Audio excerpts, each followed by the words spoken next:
Hello everyone, मैं advocate Abhishek Kumar Mishra आज आप सबको अपने लक्ष्य यूपीएसआई यूट्यूब चैनल पर सभी यूपीएसआई योद्धाओं को स्वागत करता हूं और आमंत्रित करता हूं कि आइए मूल विधि का अध्ययन आप हमसे कीजिए। मैं वादा करता हूं कि जितना भी मैं बताऊंगा मूल विधि में उससे अधिक यूपीएसआई में और कुछ भी नहीं पूछा जाएगा। तो आइए जुड़ जाइए लक्ष्य यूपीएसआई यूट्यूब चैनल पे अभिषेक एडवोकेट के साथ। तो अध्याय 15 आईपीसी अर्थात भारतीय दंड संहिता बताती है धर्म से संबंधित अपराध के विषय में। तो 295 दोस्तों क्या है? 295 है किसी वर्ग विशेष का अपमान करने के आशय से उपासना स्थान को क्षतिग्रस्त करना या अपवित्र करना। यदि किसी वर्ग विशेष या धर्म का अपमान करता है कोई व्यक्ति या उपासना स्थल को क्षतिग्रस्त करता है या अपवित्र करता है तो उसे 295 के अंतर्गत दंडित किया जाएगा। 296 है दोस्तों जमाव, धार्मिक जमाव में विघ्न करना। 297 है कब्रिस्तानों का अत्याचार करना। कब्रिस्तान इत्यादि का जो कोई अत्याचार करेगा तो 1 वर्ष के कारावास से दंडित किया जाएगा। 298 दोस्तों धार्मिक भावनाओं को क्षति पहुंचाने के आशय से विमर्शित करना शब्द उच्चारित करते हुए। तो यदि कोई धार्मिक भावना को ठेस पहुंचे ऐसे शब्द का प्रयोग करता है तो उसे 298 के अंतर्गत दंडित किया जाएगा। दोस्तों ये नोट्स है और इसका स्क्रीन शॉट लेते रहिएगा जो कि आपके लक्ष्य साधने में लाभदायक करेगा, सहायता करेगा। तो आइए दोस्तों और जुड़े रहिए आप हमसे, और आप प्लेलिस्ट पर जा करके अगला वीडियो भी देख सकते हैं जो कि भारतीय दंड संहिता मूल विधि हिंदी इत्यादि के पढ़े हुए हैं। तो अब आता है दोस्तों आपका अध्याय 16 और अध्याय 16 है मानव शरीर पर प्रभाव डालने वाले अपराध के विषय में। ऐसे अपराध जो मानव शरीर पर प्रभाव डालें ऐसे अपराध के विषय में अध्याय 16 बताती है। दोस्तों स्क्रीनशॉट आप लेते रहिएगा, नोट्स का इम्पॉर्टेंट है जो कि आपके लक्ष्य साधने में कामयाबी दिलाने में सहायता करेगा। 299 दोस्तों बताती है आपराधिक मानववध। आपराधिक मानववध क्या है दोस्तों? तो आपराधिक मानववध ऐसा वध है जो हत्या नहीं है। ये इसके तत्व हैं दोस्तों, किसी मानव प्राणी की मृत्यु कारित हुई हो। दूसरा है किसी मृत्यु की कार्य द्वारा, मृत्यु किसी ऐसे कार्य द्वारा हुई हो, ऐसा कार्य किया गया हो, मृत्यु कारित करने के आशय से किया गया हो जो कार्य किया जाता है। शारीरिक क्षति कारित करने के आशय से किया गया हो जिससे मृत्यु हो जाए, इस ज्ञान से किया गया हो कि इससे मृत्यु हो जाना संभाव्य है। इसमें दोस्तों आपराधिक मानववध एक ऐसा वध है जो हत्या नहीं है,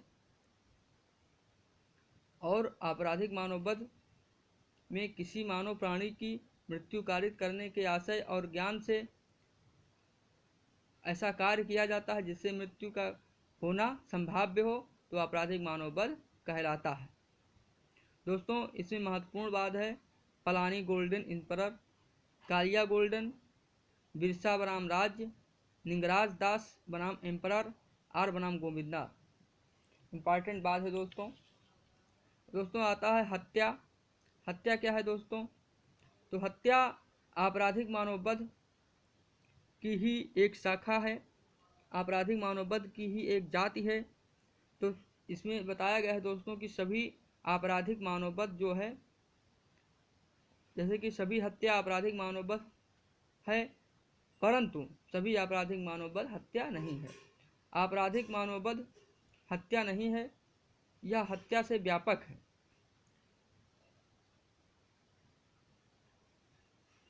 आपराधिक मानववध का गंभीर रूप हत्या है। आपराधिक मानववध वंश है और हत्या उसकी जात। तो हत्या क्या है दोस्तों? हत्या ये है कि किसी मानव प्राणी की मृत्यु कारित हुई हो और मृत्यु कारित ऐसे कार्य द्वारा हुई हो या ऐसा कार्य किया गया जिससे मृत्यु हो जाने का आशय हो, और शारीरिक क्षति इस आशय से किया गया हो जिससे मृत्यु हो जाना संभाव्य, नितांत संभाव्य हो, आदि संभाव्य हो मृत्यु होना, इस ज्ञान से किया गया हो तो उसे मृत्यु कहते हैं, उसे हत्या कहते हैं दोस्तों। अब क्या है दोस्तों? 302 हत्या के लिए दंड के विषय में बताया गया है। 304 हत्या की कोर्ट में न आने वाले आपराधिक मानववध के लिए विषय बताया गया है। 304 का उपेक्षा द्वारा मृत्यु कारित हुई हो। 304 खा क्या है? दहेज मृत्यु के विषय में बताया गया है 304 खा। और 305 क्या है? शिशु या उन्मत्त व्यक्ति की आत्महत्या करने का दुष्प्रेरण करना। दोस्तों इम्पॉर्टेंट है, जितना मैं बताऊंगा इतना ही आएगा। मूल विधि जीएस और हिंदी मैं आपका कवर कराऊंगा, और संपूर्ण ज्ञान के लिए आप हमसे जुड़े रहें लक्ष्य यूपीएसआई पर एडवोकेट अभिषेक के साथ। दोस्तों आत्महत्या क्या है? तो 306 भारतीय दंड संहिता आत्महत्या के दुष्प्रेरण को बताती है, और 308 आत्महत्या, 307 हत्या का प्रयत्न बताता है, हत्या करने का प्रयत्न 307 बताती है, और 308 आपराधिक मानववध करने का प्रयत्न। 310 में ठगी को बताया गया है, 311 में ठग के लिए दंड देना बताया गया है। अब 309 में दोस्तों आत्महत्या का दुष्प्रेरण बताया गया है। आत्महत्या का प्रयास करना 309 में बताया गया है। आत्महत्या का प्रयास करना 309 में। दोस्तों आइए 312 पे चलते हैं। धारा 312 क्या कहती है? तो किसी स्त्री की सहमति से गर्भपात करना स्त्री के फायदे के लिए बताया गया है इसमें। 313 बिना सहमति के बगैर इसमें गर्भपात कर दिया जाता है किसी स्त्री का, तो उसे दंडित किया जाएगा। 318 बताती है दोस्तों किसी बच्चे के शरीर का गुप्त रूप से बयान करके उसके जन्म को छुपाने का निर्देशित किया जाता है। 318 है दोस्तों यदि कोई व्यक्ति किसी बच्चे को गुप्त रूप से बयान करेगा, उसके जन्म को छुपाएगा, तो 318 उसे दंडनीय बताएगी। 319 क्या है दोस्तों? 319 में आता है दोस्तों उपहत्या। उपहत्या का अर्थ एक व्यक्ति द्वारा दूसरे व्यक्ति को पीड़ा, रोग या अंग शैथिल्य कार्य कारित करना। 320 में है दोस्तों घोर उपहत्या कारित करना। घोर उपहत्या क्या है दोस्तों? तो घोर उपहत्या जो है 8 प्रकार के होते हैं। कौन कौन से? तो निम्न देखते हैं दोस्तों घोर उपहत्या के प्रकार। घोर उपहत्या जो है 8 प्रकार के होते हैं। नंबर 1 है पुरुषत्व हरण। किसी पुरुष का जो है उसे नपुंसक कर देना, उसके पुरुषत्व को हर लेना पुरुषत्व हरण कहलाता है। दोनों में से किसी नेत्र का अस्थायी विच्छेद कर देना। दोनों में से किसी कान की श्रवण शक्ति का अस्थायी विच्छेद करना। फिर चौथा आता है किसी भी अंग या जोड़ का विच्छेद करना। पांचवा आता है दोस्तों किसी भी अंग या जोड़ की शक्तियों का अस्थायी ह्रास कर देना। छठा है सिर पे या चेहरे का अस्थायी विद्रूपीकरण करना। सातवां है अस्थि या दांत या विध्वंस करना। आठवां है अंतिम घोर उपहत्या में कोई उपहत्या जो जीवन को संकटापन्न कर दे और जिससे कारण 3 दिन तक तीव्र पीड़ा असहनीय होती रहे और अपने कामकाज के लिए असमर्थ रहे 20 दिन तक। ये है दोस्तों घोर उपहत्या के प्रकार। दोस्तों अब है 321 आता है दोस्तों। तो 321 सेक्शन में बताती है स्वेच्छा उपहत्या कारित करना। ये 321 में है। 323 में इसके दंड के लिए बताया गया है। जो कोई व्यक्ति स्वेच्छा उपहत्या कारित करेगा वह 1 वर्ष के कारावास और 1000 रुपये तक जुर्माना हो सकता है, से दंडित किया जाएगा। 322 है दोस्तों स्वेच्छा घोर उपहत्या कारित करना। इसमें 322 के लिए 325 में चलेंगे दंड देने के लिए। इसके लिए सजा 7 वर्ष और जुर्माना है। 324 है दोस्तों खतरनाक आयुधों द्वारा साधनों द्वारा घोर उपहत्या कारित करना। इसमें 3 वर्ष तक की सजा और जुर्माना है दोस्तों। इसका महत्वपूर्ण वाद है पामूला सरस्वती बनाम आंध्र प्रदेश राज्य 2003 का है। 326 है दोस्तों खतरनाक आयुधों या साधनों द्वारा घोर उपहत्या कारित करना। ये आजीवन कारावास भी हो सकता है इसमें, जो कि 10 वर्ष तक के कारावास, दोनों भांति का कारावास हो सकता है 10 वर्ष तक के, और जुर्माना भी हो सकता है। अब दोस्तों 326 आता है। 326 का 326 का अम्ल आदि का प्रयोग करना, स्वेच्छा घोर उपहत कारित करे तो 10 वर्ष तक से इसमें सजा कम नहीं होगी, ऐसा लिखा है दंड संहिता में। और ऐसा जुर्माना जो पीड़ित के उपचार चिकित्सीय खर्चों को पूरा करते हुए न्यायोचित और युक्त हो, ऐसा जुर्माना 326 में प्रोवाइड किया जाएगा। 326 खा है दोस्तों, स्वेच्छा अम्ल फेंकना या फेंकने का प्रयत्न करना 326 खा में बताया गया है, जो 5 वर्ष के कारावास जो कि 7 वर्ष तक की भी हो सकती है और जुर्माने से दंडित किया जाएगा। 328 है दोस्तों, अपराध करने के उद्देश्य से या आशय से विष इत्यादि द्वारा उपहत कारित करना। 328 में है विष द्वारा उपहत कारित करना, तो 10 वर्ष के कारावास और जुर्माना दोनों से दंडित किया जाएगा। फिर है दोस्तों 339 क्या है दोस्तों, सदोष अवरोध को बताया गया है। 339 में दोस्तों सदोष अवरोध को बताया गया है। तो सदोष अवरोध, जो व्यक्ति किसी व्यक्ति के मार्ग में उसे दिशा में जिसमें उस व्यक्ति को जाने का अधिकार है रोकता है, तो वह व्यक्ति सदोष अवरोध का दोषी होगा। इसके लिए दंड जो है दोस्तों 341 में 1 माह का सदा कारावास से और 500 रुपये जुर्माना या दोनों से हो सकता है।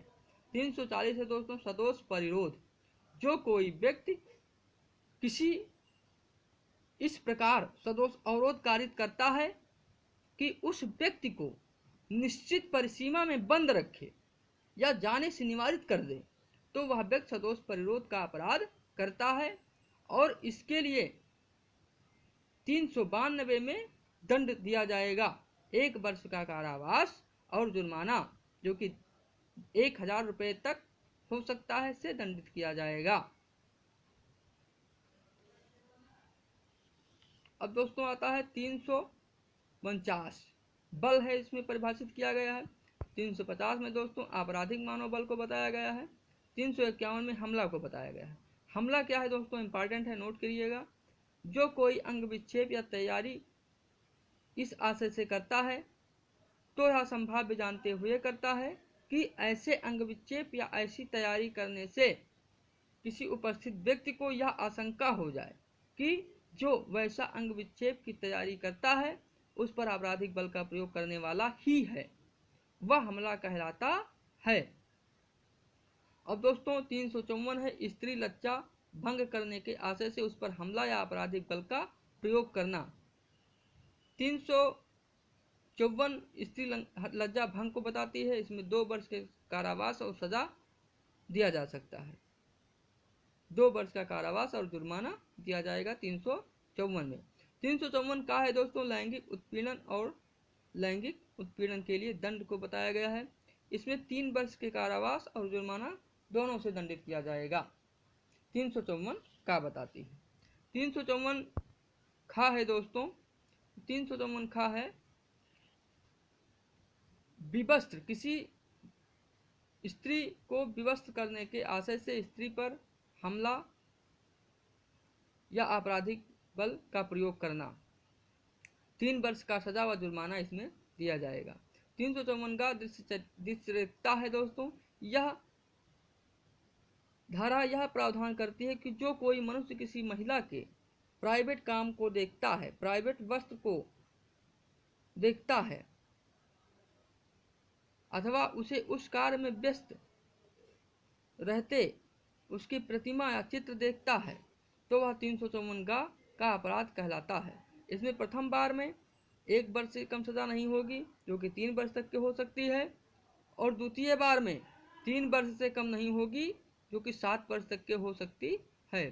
354 घा दोस्तों क्या है, पीछा करना, किसी स्त्री का पीछा करना, क्योंकि एक बार प्रथम बार में 3 वर्ष तक के कारावास है और द्वितीय बार पकड़े जाने पर 5 वर्ष तक के कारावास की सज़ा दी जाएगी और जुर्माने से भी दिया जाएगा। दोस्तों स्क्रीनशॉट ले लीजिएगा, आपके लक्ष्य साधने में बड़ा ही लाभदायक और सहायता युक्त है। 359 आता है दोस्तों। अब 359 दोस्तों स्क्रीनशॉट ले लीजिएगा। 359 व्यपहरण करना। व्यपहरण क्या है दोस्तों? 18 वर्ष से कम आयु की नारी हो तो और पुरुष हो तो 16 वर्ष से कम का हो तो व्यपहरण कहलाता है। व्यपहरण दो प्रकार का होता है। प्रथम प्रकार भारत से व्यपहरण जो 360 में बताया गया है, और विधिपूर्ण संरक्षितता से व्यपहरण 361 में बताया गया है। इन दोनों के लिए दंड का प्रावधान किया गया है 363 में, जो कि 363 में बताया गया है कि व्यपहरण के लिए दंड 7 वर्ष तक का और जुर्माना दोनों से होगा। अब आता है दोस्तों 362। 362 है अपहरण। जो कोई किसी व्यक्ति को किसी स्थान के लिए बल द्वारा विवश किया जाता है, जाने के लिए या किन्हीं प्रवंचनापूर्ण उपायों द्वारा उत्प्रेरित करता है, वह उस व्यक्ति का अपहरण करता है। अपहरण दोस्तों 362 में बताया गया है, बल या कपट का वास्तविक प्रयोग आवश्यक है। इस कार्य में बल और वास्तविक कपट जो होता है, इसका प्रयोग जो है वास्तविक है। ये बैरेट के बाद में 1881 में बताया गया है। शशिधर पुरंदर हेगड़े बनाम कर्नाटक राज्य महत्वपूर्ण बात है दोस्तों इसमें। और अपहरण दोस्तों एक ऐसा अपराध जो निरंतर चलता रहता है। दोस्तों 363 का है भीख मांगने के उद्देश्य से अवयस्क का अपहरण या व्यपहरण या विकलांगीकरण करना। तो इसमें है दोस्तों भीख मांगने के लिए नियोजित करता है कोई व्यक्ति तो 10 वर्ष तक के कारावास, और यदि विकलांग कर दे भीख मांगने के लिए तो आजीवन कारावास की व्यवस्था इसमें इस धारा में बताई गई है। दोस्तों 364 है दोस्तों हत्या करने के उद्देश्य से व्यपहरण या अपहरण करना। इसमें दोस्तों आजीवन कारावास का प्रावधान किया गया है, जो कठिन कारावास होगा और 10 वर्ष से कम दंडनीय नहीं होगा। 364 का है दोस्तों मुक्ति धन इत्यादि के लिए व्यपहरण करना। सजा इसमें मृत्यु दंड आजीवन कारावास तक के है। इसमें महत्वपूर्ण बात है दोस्तों पी लियाकत अली खान बनाम आंध्र प्रदेश राज्य। अब आता है दोस्तों नेक्स्ट चैप्टर नेक्स्ट सेक्शन 366 विवाह आदि के करने को विवश करने के लिए किसी स्त्री का व्यपहरण करना। दंड इसमें दोस्तों 10 वर्ष का कारावास दिया जाएगा और जुर्माना दिया जाएगा। अब आता है 370। 370 है व्यक्ति का दुर्व्यवहार करना। कठोर कारावास दिया जाएगा दोस्तों, इसमें 7 वर्ष तक का और जुर्माना दोनों से दंडित किया जाएगा। 372 है दोस्तों वेश्यावृत्ति आदि के प्रयोजन से अप्राप्त व्यय को बेचना। इसमें अवयस्क स्त्री को बेचना। 372 वेश्यावृत्ति हेतु 10 वर्ष तक के सजा और जुर्माने दोनों से दंडित किया जाएगा। 373 है दोस्तों वेश्यावृत्ति कराने के लिए किसी को खरीदना। 373 बताती है 10 वर्ष तक के जुर्माना और 10 वर्ष तक की सजा, कठोर कारावास और जुर्माने से दंडित किया जाएगा। दोस्तों 374 है विधि विरुद्ध अनिवार्य श्रम कराना। 10 वर्ष तक के कारावास व जुर्माना का प्रावधान इसमें 374 में किया गया है। अब 375 दोस्तों है बलात्कार के विषय में बताया गया है, बलात्संग रेप के विषय में बताया गया है, जो कि दंड इसके लिए दंड 376 में बताया गया है। इसमें महत्वपूर्ण बात है तुकाराम बनाम राज्य रामचंद्र खुंटे छत्तीसगढ़ राज्य स्टेशन हाउस अफसर धनतारी। दोस्तों वैसे तो ये अपराध समाज के लिए बड़ा ही घातक है और ये इतने शार्ट में बताने युक्त नहीं है। बड़ा ही ऐसा अपराध है दोस्तों जिससे समाज पर बुरा प्रभाव पड़ता है। आने वाली पीढ़ियां इसमें बहुत ही असामाजिक व्यवहार हेतु जो है आता है इसमें, और ये एक ऐसा अपराध है जो समाज के लिए बड़ा ही घातक है। इसलिए इसको बहुत शॉर्टकट में मैं बता रहा हूँ जो कि अपने शब्दों में इसे आप सबको बताना ठीक नहीं है। आप यूपीएसआई है तैयारी कर रहे हैं, इसलिए इतना ब्रॉड नहीं आएगा कि इसको पूर्णतया बताया जाए आपको। बस इतना ही जानिए कि 375 में रेप बताया गया है और इसके लिए दंड 376 में बताया गया है। इसका महत्वपूर्ण बात तुकाराम बनाम राज्य रामचंद्र खुंडे छत्तीसगढ़ राज्य द्वारा स्टेशन हाउस अफसर धनटारी है। अब आता है दोस्तों अध्याय 17। इसमें संपत्ति के विरुद्ध अपराध के विषय में 378 चोरी करना, 379 चोरी के लिए दंड देना, 380 निवास गृह में चोरी करना 7 वर्ष का कारावास है और 379 में चोरी के लिए दंड कितना होगा, तो 3 वर्ष तक के कारावास और जुर्माने दोनों से होगा। चोरी है क्या? चोरी है जब कोई व्यक्ति किसी व्यक्ति की सहमति के बिना जंगम संपत्ति को बेईमानी से ले जाने का आशय रखते हुए वह संपत्ति लेने के लिए हटाता है तो वह चोरी का कार्य करता है। 380 निवास गृह में चोरी करना 7 वर्ष का कारावास है। 381 में लिपिक या सेवक के कब्जे में चोरी करना 7 वर्ष तक के कारावास। 390 में लूट को बताया गया है और लूट में या तो चोरी होता है या एक्सटॉर्शन उद्दापन 383 का अपराध होता है। चोरी कब लूट है, तो चोरी यदि उस चोरी में अपराधी का उद्देश्य स्वेच्छा किसी व्यक्ति की मृत्यु या उपहति या उसको सदोष अवरोध या तत्काल मृत्यु का उपहति का भय कारित करता है तो वह लूट बन जाता है। और उद्दापन कब है, तो 384 उद्दापन को बताती है, जो कोई किसी व्यक्ति को स्वयं उस व्यक्ति को या किसी अन्य व्यक्ति को कोई क्षति करने के भय से या आशय से डालता है, इस आशय से डालता है कि संपत्ति जिसे मूल्यवान प्रतिभूत में परिवर्तित किया जा सके किसी व्यक्ति को प्रदान कर दे या बेईमानी से उत्प्रेरित कर दे, तो वह उद्यापन होता है। एक्सटॉर्शन का अपराध 384 में बताया गया है। 391 में डकैती को बताया गया है।